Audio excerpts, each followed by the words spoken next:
AJPI, association d'assurés engagés et responsables, présente Sud Radio, le Grand Matin Week-end. La force de l'engagement. Votre nouveau rendez-vous dans le Grand Matin Week-end sur Sud Radio. Chaque dimanche à la même heure, Muriel Réus vous présentera une personnalité qui est engagée dans la vie de la cité. Bonjour Muriel. Bonjour Jean-Marie. Aujourd'hui, on parle d'un sujet très grave. Oui, on parle d'un sujet très grave. D'abord, je suis très heureuse d'être avec vous ce matin pour cette première émission sur la force de l'engagement. Bonjour Sandrine, merci d'être à nos côtés. Alors oui, ce matin, je voudrais vous parler d'un sujet sur lequel tout avance et rien ne progresse. Comme chaque année, le ministère de l'Intérieur vient de publier les chiffres officiels sur les morts violentes au sein des couples et sur la nature des violences faites aux femmes et aux enfants. Eh bien, cette année encore, les chiffres sont consternants et terribles. Les féminicides ont augmenté de 20% en 2021. 122 femmes ont perdu la vie sous les coups de leur conjoint ou de leur ex-conjoint.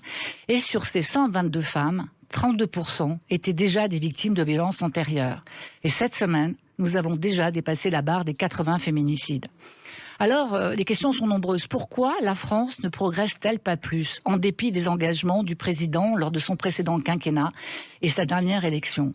Cela pose de sérieuses questions sur ce qui a réellement changé depuis le Grenelle de 2017 sur les violences. Pourquoi ces femmes, déjà victimes de violences, ne sont-elles pas mieux protégées ? Pourquoi les lois ne sont-elles pas plus dures et plus strictes vis-à-vis des agresseurs ? En Espagne, un homme qui gifle une femme peut se retrouver en prison le soir même. Pourquoi le fichier des auteurs de violences peine-t-il à sortir ? Pourquoi ne pas s'inspirer des pays qui utilisent déjà des applications qui permettent d'anticiper les actes de violence ? Alors, notre système est-il dépassé ? Est-il dépassé ? Est-il obsolète ? Alors, bien sûr, le Grenelle est à mettre au crédit d'une volonté politique. Certes, depuis ce Grenelle, 4 lois ont été votées, 54 mesures proposées, 47 mises en œuvre. Il y a quelques jours, à l'occasion de l'anniversaire du Grenelle, Madame Borne, notre première ministre, et Isabelle Rome, notre ministre déléguée chargée d'égalité femmes-hommes et de la diversité, viennent d'annoncer de nouveaux dispositifs. J'avais envie d'en partager certains avec vous ce matin.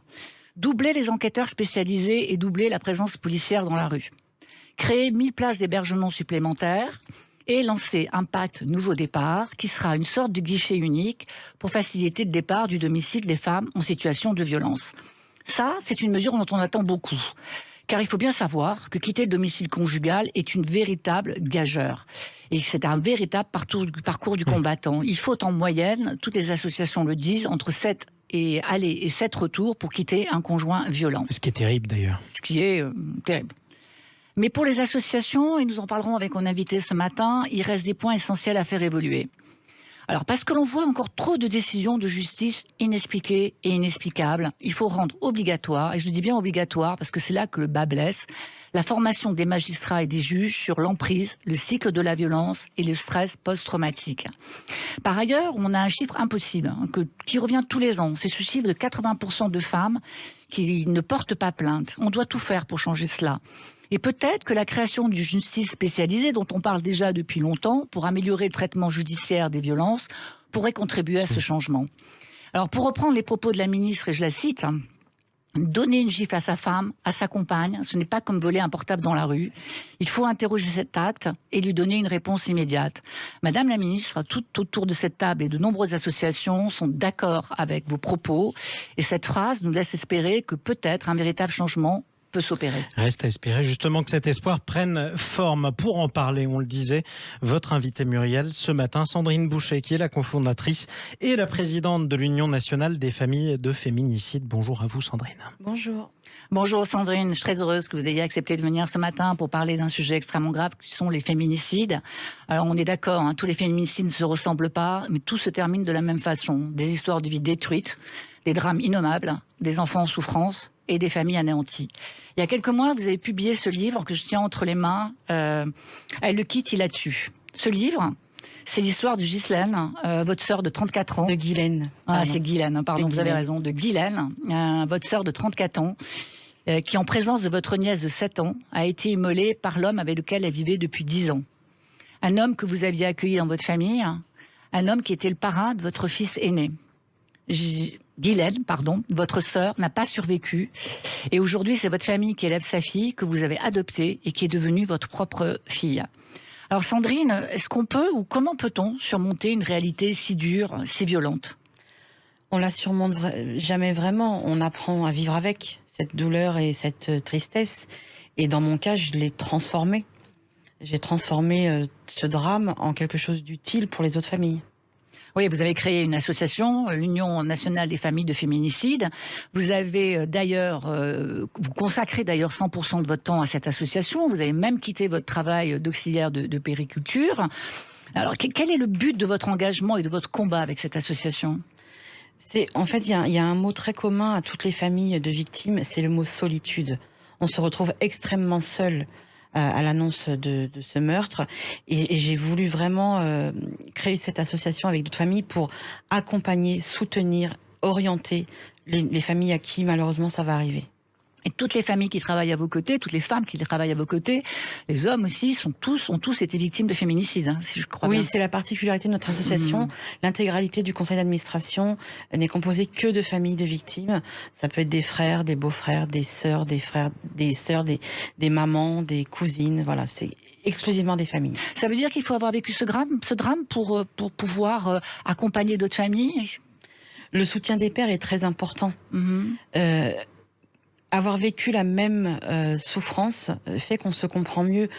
J'entends encore souvent où on me dit « Oh, maintenant c'est bon, faut passer à autre chose ». On passera jamais à autre chose. Et entre familles, on n'a même pas besoin de mots, on se comprend. Et alors, quelles sont les grandes missions de l'Union nationale des familles de féminicides ?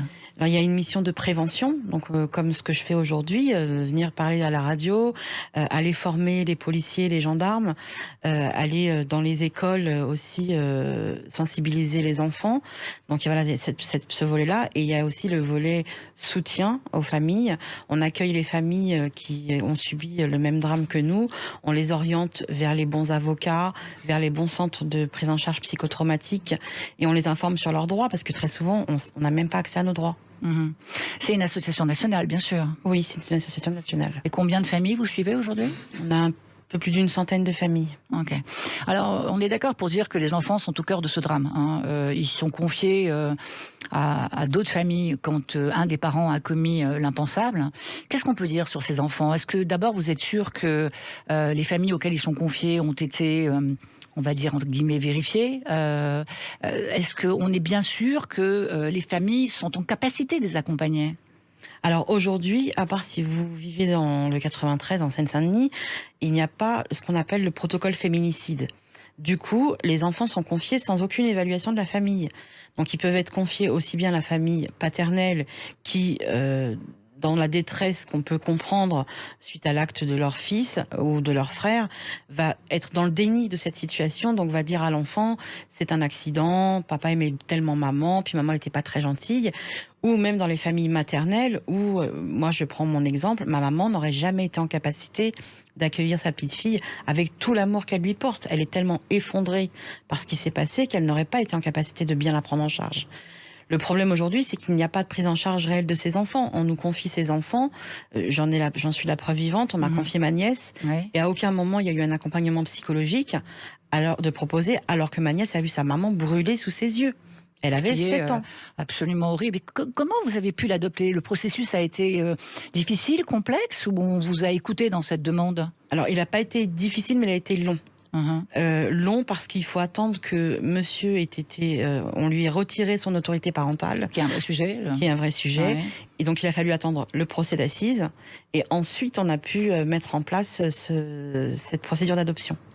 Et alors le statut aujourd'hui, les enfants ont un statut de victime. Hein. Dans le cas de féminicide, quand ils sont effectivement placés dans des familles d'accueil ou dans la famille d'un des parents survivants, comment ce statut de victime d'enfant se traduit-il aujourd'hui ? Est-ce que vous en êtes satisfaite ? Qu'est-ce qu'il faut changer ? Bien sûr que non, on n'en est pas satisfait. Ils ont aujourd'hui le titre de victime, mais il n'y a aucune mesure qui accompagne ce statut de victime. Il faudrait mettre des mesures, les mesures déjà d'accompagnement psychologique gratuit sur le long terme, des mesures de prise en charge, aide aux études, aide au logement, parce qu'on se retrouve aussi avec des jeunes adultes qui ont la majorité, qui vivent très souvent encore chez leurs parents, mais comme c'est mis sous scellé, qu'est-ce qu'on fait de ces jeunes-là ? Eh bien, on les laisse se débrouiller. Donc, ils vont 2-3 jours chez papy-mamie, 2-3 jours chez un ami, et voilà. Et il n'y a pas de prise en charge de ces jeunes adultes.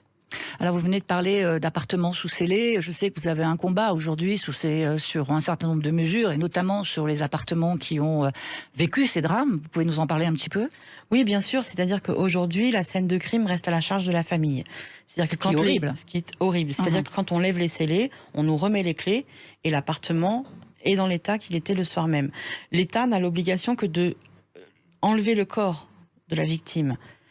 Et du coup, on se retrouve avec des familles qui doivent nettoyer les scènes de crime. Et c'est épouvantable. C'est totalement épouvantable, totalement épouvantable. Vous êtes avec votre association à l'origine d'une grande victoire, celle de la suspension de l'obligation alimentaire des enfants pour le parent auteur. En clair, jusqu'en 2019, un parent auteur de violence pouvait demander à l'enfant victime de prendre en charge ses frais alimentaires. Bon, c'est une indécence qui a cessé grâce à votre association. J'imagine que c'est un combat, ça a été un combat difficile. Vos prochains combats, parlez-moi de vos prochains combats. Mais nos prochains combats, c'est vraiment de faire généraliser le protocole féminicide à l'ensemble de la France et sur un modèle unique qui est celui de Seine-Saint-Denis, puisqu'on sait qu'il fonctionne.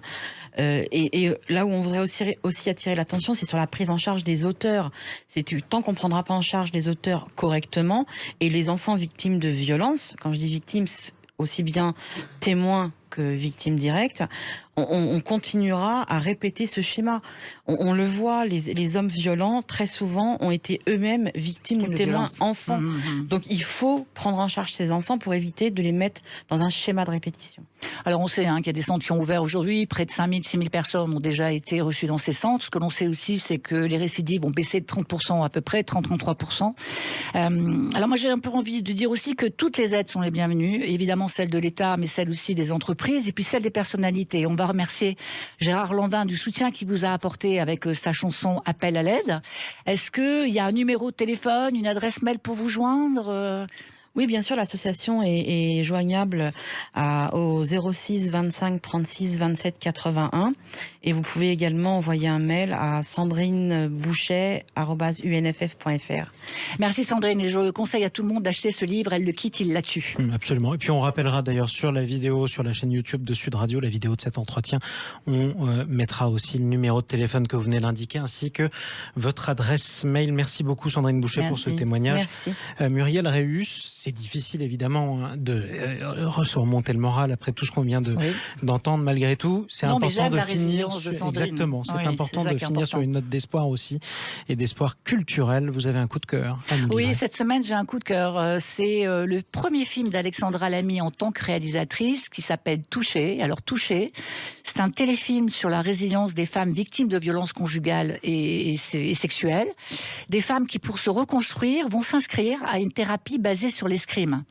La peur au ventre, la rage au plus profond du corps et du cœur, l'incapacité à accepter d'être touché, la tendresse, la solidarité. Alexandra Lamy a tout perçu, tout vu, tout traduit dans Touché. Mélanie Douté, Claudia Tagbo, Chloé Jouanneau, Andrea Bescon sont absolument formidables. Ne ratez pas ce film sur TF1, vendredi 22 septembre. Mais écoutez, c'est noté. En tout cas, merci beaucoup Muriel Réus. Merci à nouveau à notre invitée Sandrine Bouchet. Nous aussi, vous nous avez touchés. Je rappelle que vous êtes la cofondatrice et présidente de l'Union nationale des familles de féminicide. Sur la chaîne YouTube de Sud Radio, je le rappelle, le numéro de téléphone que vous pouvez rappeler en un mot. Le 06 25 36 27 81. Mesdames, si vous nous écoutez, que vous êtes dans cette situation, sachez que vous n'êtes pas seul. Merci beaucoup. Merci Jean-Marie. Muriel Réus, on vous retrouve dimanche prochain avec plaisir sur Sud Radio pour la force de l'engagement.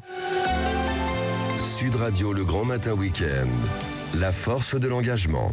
Avec AGPI, association d'assurés engagés et responsables.